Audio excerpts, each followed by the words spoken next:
que l'Afrique est pauvre, sauvage, avec des guerres, des conflits, sans nous préciser que c'était leur vache à lait. Nous poussons parfois nous-mêmes à avoir peur d'y retourner pour les vacances ou pour développer, car on a été trop déracinés.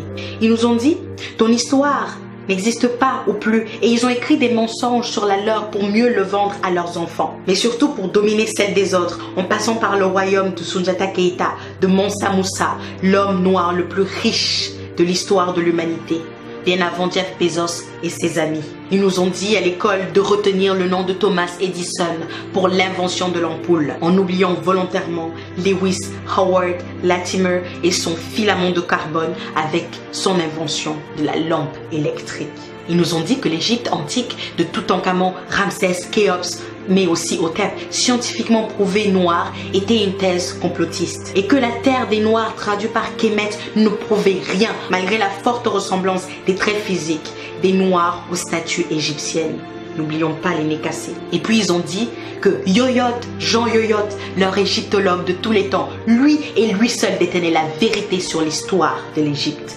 Mais que le travail de Cheikh Anta Diop est une imposture, car c'est à eux de choisir comment s'écrit notre histoire. Ils nous ont dit, nous allons garder vos objets d'art dans nos musées pour qu'ils ne soient pas détruits ou gaspillés, comme avec l'os d'Ishango du Congo, la preuve la plus ancienne de l'utilisation du savoir des mathématiques dans l'humanité et qui a été initiée par les Noirs. Ah non! Il faut surtout pas leur dire que des choses utiles ils ont inventées. Ils nous ont dit qu'ils ont fait la première déclaration des droits de l'homme en 1789, alors que la charte du Mandingue existe depuis 1236 et prônait déjà la paix sociale dans la diversité, l'inviolabilité des personnes humaines et de l'éducation, l'intégrité de la patrie, la sécurité alimentaire, l'abolition de l'esclavage ou encore la liberté d'expression. Quelle coïncidence! Ils nous ont dit, vous n'avez pas de civilisation, d'inventeurs, de chercheurs, de scientifiques, de philosophes, en passant par Thalès, Pythagore ou Hérodote. Ils nous disent aujourd'hui qu'ils sont là pour nous aider, pour lutter contre le Covid alors qu'ils n'arrivent même pas à le contrôler. Nous aider à nous délivrer de la famine avec leurs produits exportés, de nous délivrer des guerres que certains d'entre eux ont créées dans leur propre intérêt. Alors, ils ont créé des ONG pour donner du sens à leur vie, sans toutefois aider la vie de celles qu'ils prétendent protéger. Ils sont venus avec le FMI, la France-Afrique, le CFA, l'ECO et même le UN aujourd'hui. En toute sincérité, ils nous ont dit, et on y a cru pendant des siècles et des siècles jusqu'au 21e. Sincèrement, éperdument, naïvement, on s'est laissé convaincre et on a accepté ces mensonges. Et aujourd'hui, on nous traite de complotistes lorsqu'on veut rétablir l'histoire qu'ils ont falsifiée. Sommes-nous si faibles? Avons-nous oublié les recherches de Cheikh Anta Diop sur l'Égypte antique noire et leurs prouesses mathématiques, arithmétiques, scientifiques, agricoles et en médecine et en architecture, en littérature mais aussi en politique? Avons-nous oublié Madiba Mandela, Angela Davis, Thomas Sankara, Rosa Parks, Patrice Lumumba, Martin Luther King, Myriam Makeba, Malcolm X, Aimé Césaire et tous les autres? Et puis à moi, ils m'ont dit, ça y est, tu as la nationalité. Comme Adama Traoré, ta vie va changer. Et mes origines les ont toujours obsédées. Ils m'ont dit, il faut t'intégrer. Je me suis exécutée et j'ai parfois oublié mon passé. Ils m'ont dit, oublie ton passé pour avancer, alors que c'était juste pour me manipuler. Ils m'ont dit, arrête de parler, de te victimiser. C'est mieux ici comparé aux États-Unis. Chez nous, il y a l'égalité, du moins sur le papier. Ils m'ont dit, ta coiffure ne convient pas au poste. Je suis allée défriser, tisser, les cacher. Ils m'ont dit, ton accent est trop prononcé. J'ai commencé à whiteiser. Ils m'ont dit, ton nom n'est pas assez francisé. J'ai pensé à le changer. Non, je ne l'ai pas fait. Mon prénom l'avait déjà été. Ils m'ont dit, ta couleur est trop foncée. Mais comparé aux autres, ça va pour se moquer. Ils m'ont dit, il te faut un diplôme. Et je suis allée jusqu'en Chine pour étudier. Ils m'ont dit, il te faut de l'expérience. Et je suis allée travailler. Ils m'ont dit, il te faut du réseau, de la connexion. Je suis allée chercher. Et puis ils m'ont dit, je suis dans le regret de t'annoncer que nous ne ferons pas suite à ta candidature, car malgré tout l'intérêt que nous portons à ton profil, parfois trop qualifié, ce dernier a été refusé, sans même me dire désolé. Ils m'ont dit liberté, égalité, fraternité. J'ai voulu y croire parce que cela sonnait juste, mais quelle naïveté. Et enfin, ils nous ont dit beaucoup de mensonges, avec un petit mot d'accompagnement, rentrez chez vous.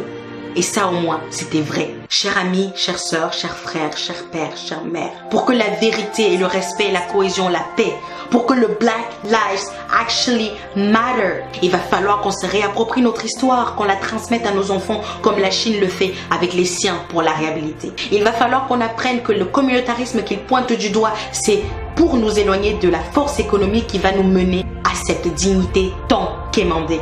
Il va falloir consommer noir ou buy black. Cela va nous faire avancer. Il va falloir rentrer en Afrique, comme ils le disent, rentrer chez vous, pour que le continent soit enfin développé. Il va falloir qu'on se réapproprie nos terres que la Chine achète par milliers pour ne pas se retrouver expropriés. Il va falloir qu'on construise notre identité sans oublier notre passé. Il va falloir qu'on se réapproprie notre économie avec l'aide d'investir au pays. Il va falloir qu'on ait l'estime de nous-mêmes avec les vidéos de Mukwesa, Grandeur Noire, Pensée Kamit, Lenny Muga, Kemi Seba, mais aussi Crazy Sally et Soudei. Il va falloir comprendre la politique pour s'asseoir en tant qu'égal face à l'Asie. Je parle de la Chine. Il va falloir tous les jours appliquer ce qui a été dit pendant les rassemblements d'Adama et de George, car ce n'est pas fini. Il va falloir améliorer notre image comme le font les pays asiatiques en faisant du storytelling ou du marketing. Il va falloir s'insurger face à nos gouvernements qui laissent perdurer ce mépris. Il va falloir dénoncer, mais il faudra agir aussi. Il va falloir qu'on garantisse à nos enfants, aux enfants de nos enfants, un monde dans lequel ils puissent vivre égaux et libres, à moins que vous vouliez que The Doll Experience se répète sans fin à l'infini. Il va falloir qu'on leur dise qu'il faut qu'ils soient fiers de cette couleur ébène avec plusieurs nuances et coloris. Il va falloir détruire les chaînes mentales. Il faut que ce soit définitif. Il va falloir leur répéter tous les jours qu'ils sont beaux, forts, brillants, intelligents, courageux et créatifs. Il va falloir leur dire qu'ils ne doivent laisser personne décider de qui ils sont ou doivent être dans cette humanité parfois racisée.